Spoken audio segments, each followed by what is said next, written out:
The crimson storm swept across Xerion Prime's barren landscape like the wrath of forgotten gods, painting the twin moons blood red against the churning sky. Marcus Vale pulled his weathered coat tighter around his shoulders as another gust of wind threatened to knock him from his feet. The electromagnetic interference from the storm had killed his long-range communicator hours ago, leaving him stranded in this desolate wasteland with nothing but his medical supplies and stubborn determination to reach the next settlement. He'd been a field medic for 8 years now, wandering from world to world, treating anyone who needed help regardless of species or ability to pay. It wasn't the most profitable existence, but it was honest work that let him sleep at night. The Galactic Medical Guild had expelled him 3 years ago for treating unauthorized alien species without proper documentation, but Marcus had never cared much for bureaucracy anyway. The storm's intensity was increasing beyond anything beyond weather reports had predicted.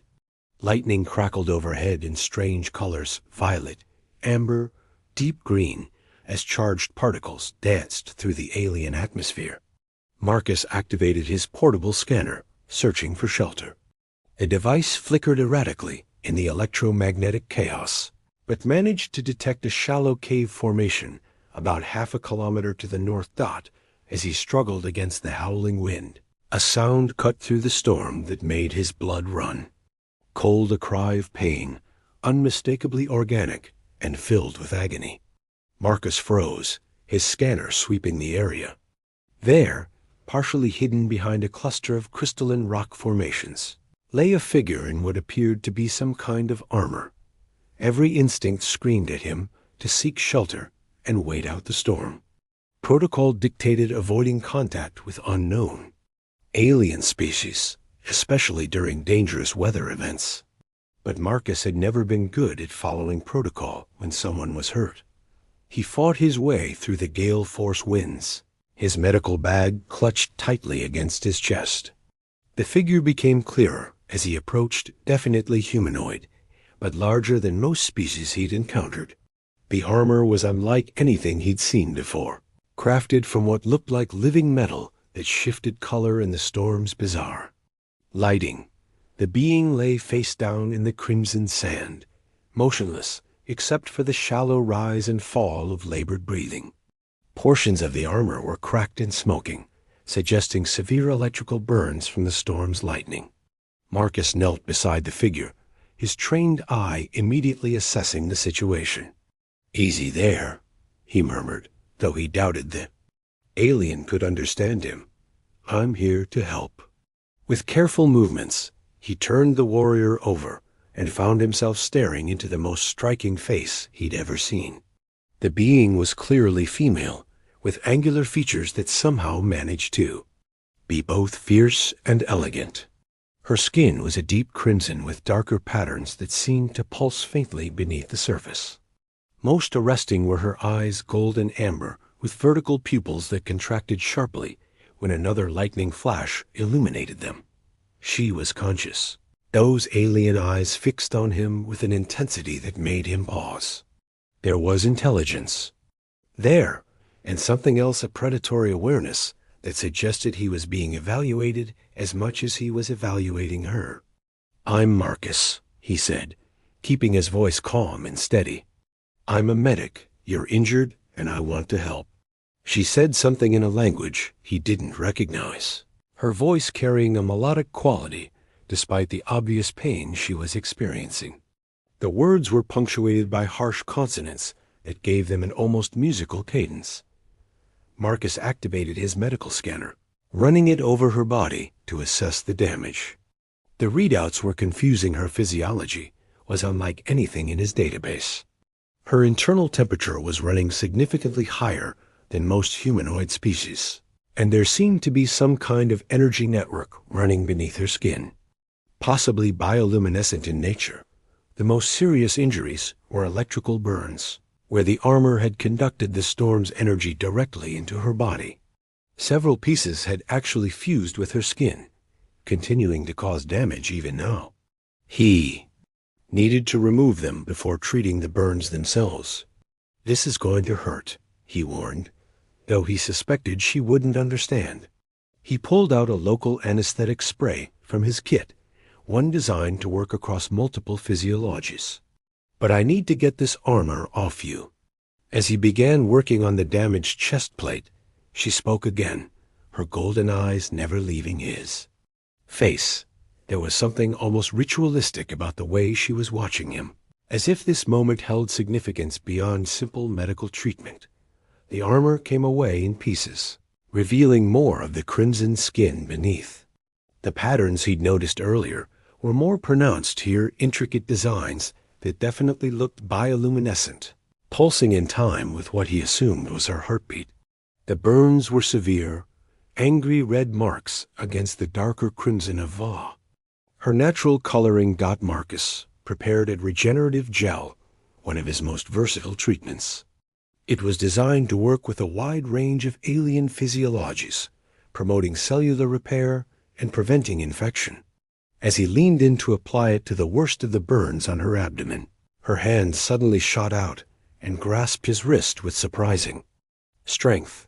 For a moment, they were frozen like that, his hand poised above her injury, her fingers wrapped around his wrist like iron bands.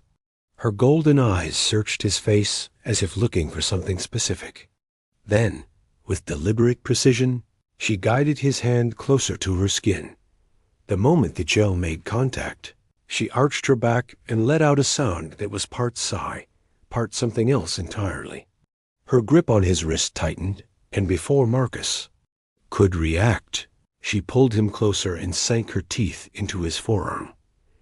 Pain shot through him as her canine teeth, sharper than human teeth, had any right to be broke through his protective sleeve and into skin. He jerked back instinctively, but her grip held firm.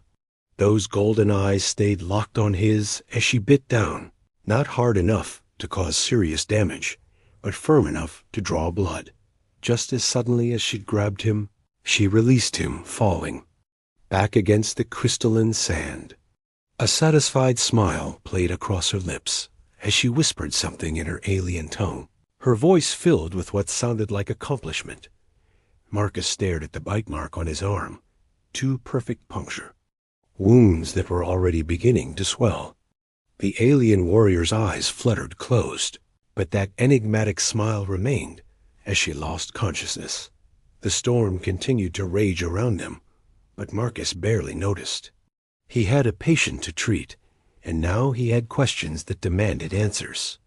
What had just happened? Why had she bitten him?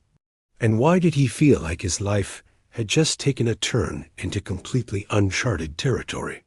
He went back to work, treating her burns with methodical precision while stealing glances at her peaceful face. Whatever that bite meant, he had a feeling he was about to find out. Zara Nightfall woke to the scent of unfamiliar medicines and the gentle hum of alien technology. Her golden eyes opened slowly, taking in her surroundings with the practiced wariness of a seasoned warrior. She lay in what appeared to be a makeshift medical shelter, its walls glowing softly with bioluminescent panels she didn't recognize. The crimson storm still raged outside, but here she felt oddly safe. Her gaze found him immediately, the strange, pale-skinned male who had saved her life. Marcus, he had called himself. He sat hunched over some kind of glowing device, occasionally glancing at readings that flickered across its surface. Even in the dim light, she could see the bandage wrapped around his forearm where she had marked him. The memory came flooding back, and with it, a mixture of satisfaction and uncertainty that surprised her. She was Zara Nightfall, daughter of the war chief, trained from birth to lead the Sanguine clan through battle and bloodshed. She had never shown weakness, never needed rescue, and certainly never performed the ancient bonding ritual with a complete stranger.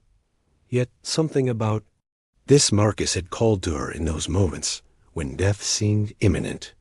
Perhaps it was the way he had risked his own safety to help her, or the gentleness in his touch as he tended her wounds.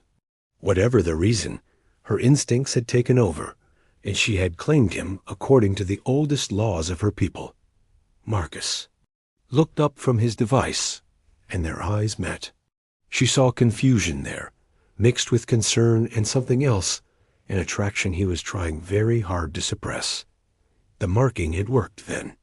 The blood bond was already beginning to affect him. "You're awake," he said, his voice carrying that same calm tone he'd used during the storm. "How do you feel?" Zara sat up slowly, testing her body's responses. The burns were nearly healed, the pain reduced to a distant ache. His medicine was indeed powerful. "I am recovered," she said in his tongue, the words feeling strange on her lips. The neural implant all warriors received allowed her to understand and speak most galactic languages, though her accent remained thick. Marcus's eyebrows rose in surprise. "You speak standard. That makes things easier." He gestured to the bandage on his arm. "About what happened during the storm, the bite. I'm hoping you can explain what that meant." Zara studied his face, noting the way his pulse quickened when he looked at her. The bond was definitely taking hold, though he clearly didn't understand what was happening to him. "Among my people, such a marking is not given lightly," she said carefully. "It creates a connection between two souls." "What kind of connection?" His tone was cautious, the voice of someone who suspected he might not like the answer. She rose from the medical bed with fluid grace, pleased to find her strength had returned. Marcus tensed slightly as she approached, though she could tell it wasn't fear that made him nervous. "You risked your life to save mine," she said, stopping just close enough that she could smell his scent clean, with hints of the exotic medicines he used. "By the laws of my clan, this creates a debt that must be acknowledged." "I'm a medic," Marcus said firmly. "Helping injured people is what I do. There's no debt involved." "Perhaps not in your culture," Zara conceded, reaching out to trace the edge of his bandage with one crimson finger. She felt him shiver at the contact and smiled inwardly. "But you are no longer dealing only with your culture, Marcus Vale." His eyes widened slightly. "How do you know my last name?" "I never told you." "The bond," she interrupted. "It allows us to share certain ... knowledge. As time passes, the connection will deepen." She paused, studying his expression. "You have felt it too, have you not? The awareness of my presence, even when you were not looking at me?" Marcus was quiet for a long moment, and she could almost see him turning over the implications in his mind. Finally, he nodded reluctantly. "I thought it was just hyper-awareness from treating an unknown alien species. But you're right, I can sense you somehow. It's like having a second heartbeat in the back of my mind." "The Crimson Bond," Zara said, using the formal term. "It marks you as mine and me as yours." In the old language, the closest translation would be ... life mate. The color drained from Marcus's face. "Life mate? As in permanent?" "Because I have to tell you, I'm not really the settling down type. I move from world to world. I don't have a home base, and I definitely don't have experience with alien marriage. Customs." Zara couldn't help herself. She laughed, a rich sound that seemed to resonate in the small shelter. "Peace, Marcus Vale. The bond does not trap you. It can be dissolved if both parties truly wish it." Her expression grew more serious. "But it cannot be ignored. We are connected now, whether you accept it or not." Marcus ran his free hand through his dark hair, a gesture she was beginning to recognize as a sign of his frustration. "This is insane. I came to this world by accident, got caught in a storm, and now I'm apparently mystically bonded to an alien warrior princess. How did you know I am royalty?" Zara asked sharply. He gestured to her armor, now cleaned and repaired by his medical nanits. "The craftsmanship, the materials, the way you carry yourself. Plus, you have that whole 'I'm used to being obeyed' attitude down to an art form." Despite everything, Zara found herself pleased by his perceptiveness. "I am the daughter of Thane Nightfall, war chief of the Sanguine clan. When he passes to the ancestors, I will lead our people." She paused. "Or I would have, if I had not bonded with an outsider." That got his attention. "What do you mean?" "By marking you, I have declared you my chosen mate. By our laws, this makes you my equal in rank, a prince of the Sanguine clan, if you will accept the title." She watched his expression carefully. "If you refuse, I will be cast out, stripped of my heritage, and forbidden from claiming leadership." Marcus stared at her in horror. "You're telling me that saving your life might have cost you your entire future? Why would you risk that?" Zara moved closer, close enough that she could feel the warmth radiating from his body. "Because in that moment, when you knelt beside me in the storm, I saw something in you that I had never seen before. Compassion without expectation of reward. Courage without thought of glory. The kind of strength my people need in a leader." "I'm not a leader," Marcus protested. "I'm just a medic who goes where he's needed. Are you?" Zara reached up and placed her palm flat against his chest, feeling his heart race beneath her touch. "Then why did you risk the storm to save a stranger? Why do you carry medicines for species you've never encountered? Why do you heal without asking for payment?" Marcus opened his mouth to answer, then closed it again. She could see the wheels turning in his mind, perhaps for the first time truly considering his own motivations. "The bond will strengthen over the next few days," Zara continued softly. "You will begin to understand my language without translation, feel my emotions as if they were your own. I will experience the same with you. If, after that time, you truly wish to dissolve the connection, I will help you do so." "And lose your place in the clan?" "That is my choice to make," she said firmly. "But I ask that you give us chance. My people face a great threat, Marcus Vale. We need a leader who thinks beyond the old ways, someone who can unite our scattered clans against what is coming." "What threat?" Marcus asked, his medical instincts clearly engaging. Zara moved to the shelter's viewing port, gazing out at the crimson storm. "The storms are getting worse, coming more frequently. Our traditional hunting grounds are becoming uninhabitable. Food is scarce, and our warriors grow restless." She turned back to him. "Worse, there are reports of the shadow clans moving south, seeking new territory. They have always been our enemies, but desperation makes them bold." "Shadow clans are cousins in a way. They adapted to the dark regions of this world while we claimed the crimson deserts. Their skin is black as night, their eyes like silver stars. They are fierce warriors and skilled assassins." Zara's expression darkened. "If they decide our lands are worth taking, there will be war."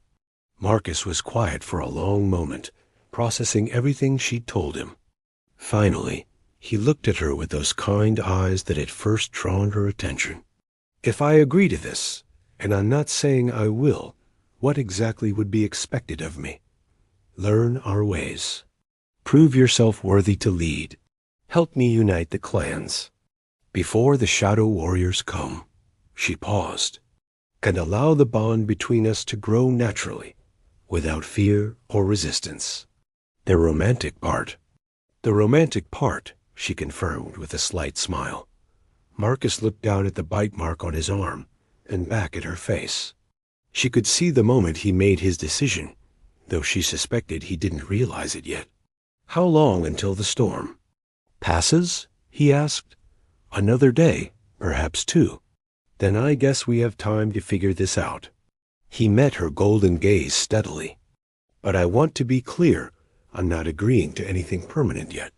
I'm just keeping an open mind." Zara's smile widened, showing just a hint of her sharp canine teeth. "That is all I ask, my bonded one." As if in response to her words, the mark on his arm pulsed once with warm light, and Marcus's eyes widened in surprise. The bond was already growing stronger. Elder Thorn Ironwool stood at the edge of the sacred cliff, watching the crimson storm rage across the desert below. At 300 years old, he had witnessed many such tempests, but none had carried the strange energies that danced through. This one. The ancestors were restless tonight. Their whispers carried on winds that spoke of change and prophecy fulfilled. Behind him, the emergency council of the Sanguine clan murmured in heated debate. Word had reached them of Zara Nightfall's disappearance during her hunt, and now scouts reported seeing strange lights in the storm, the unmistakable glow of off-world technology. The implications were troubling. Elder Thorn, called Yarick Bloodstone, the clan's master tracker. The storm shows signs of breaking. If Princess Zara still lives, we should send a rescue party at first light. Thorn turned from his vigil, his ancient eyes studying the faces of the warriors assembled in the council chamber. Each bore the distinctive crimson skin and golden eyes of their people, but their expressions varied from concern to barely concealed ambition. Some genuinely worried for their princess. Others saw opportunity in her potential absence. And if she has bonded with the off-worlder? Thorn asked quietly. The question sent a ripple of shock through the gathering. Vera Stormcaller, the clan's war leader, stepped forward with her hand resting on her weapon's hilt. The princess would never break tradition so completely. She knows the law no bonding without clan approval, especially not with outsiders. Would she not? Thorn's weathered face creased in what might have been a smile. Zara Nightfall has always followed her heart first, tradition second. It is both her greatest strength and her most dangerous weakness. Before anyone could respond, a young scout burst into the chamber, his armor still steaming from the storm's electromagnetic charges. Elder. Two figures approached from the North, Princess Zara and an unknown male. They walked together, and ... He hesitated, fear clear in his voice. The princess bears fresh bonding marks, glowing against her skin. The council erupted in chaos. Warriors shouted over one another, some calling for the outsider's immediate execution, others demanding to know how this could have happened. Through it all, Elder Thorn remained silent, his mind working through possibilities and prophecies. Silence. His voice boomed with the authority of centuries, cutting through the arguments like a blade. Would you greet your princess with the howling of wild beasts? Prepare the ceremonial welcome. Whatever has transpired, Zara Nightfall returns. To us as royalty, and she will be treated as such. Vera Stormcaller stepped closer, lowering her voice. Elder, if she has truly bonded with an outsider without permission, the law is clear. She forfeits her right to leadership. The law is ancient, written when our people had never seen the stars. Thorn replied calmly. Perhaps it is time to remember that laws serve the people, not the reverse. You speak of changing traditions that have guided us for millennia. I speak of survival, Thorn said sharply. The Shadow Clans mass at our borders. Food grows scarce. The storms worsen each season. If clinging to old ways means watching our people perish, then perhaps those ways have outlived their usefulness. As if summoned by his words, the great doors of the council chamber swung open. Princess Zara entered with her usual grace, but, even from across the room, Thorn could see the changes in her. She moved differently now, with an awareness that extended beyond herself. The bonding marks along her throat and arms pulsed with soft light, undeniable proof of what had occurred. Beside her walked the outsider, and Thorn felt a jolt of recognition, not of the man himself, but of something deeper a resonance that made the elder markings on his own arms tingle in response. This was no ordinary alien visitor, the man Marcus, according to the intelligence gathered by their scouts, appeared calm despite being surrounded by potentially hostile warriors. His pale skin and dark hair marked him as definitely not of their world, but his posture spoke of quiet confidence rather than fear. Most telling were his eyes as they surveyed the assembly. alert, assessing, but without the predatory gleam of a conqueror. These were the eyes of a healer. "Honored father of my father," Zara said, using the formal address as she approached Thorn's seat. "I have returned as commanded by duty, though perhaps not as expected." "Daughter of my blood," Thorn replied, with equal formality. "You return bearing the sacred marks. Present your chosen to the council." Zara turned to Marcus, speaking in their native tongue, with words meant for his understanding alone, though Thorn's ancient ears caught them. "Show no fear. Answer honestly. The elder's wisdom runs deeper than the others know." Marcus stepped forward and, to Thorn's surprise, attempted a respectful bow in their traditional style, awkward but sincere. "Honored elder," he said in accented but understandable sanguine, "I am Marcus Vale.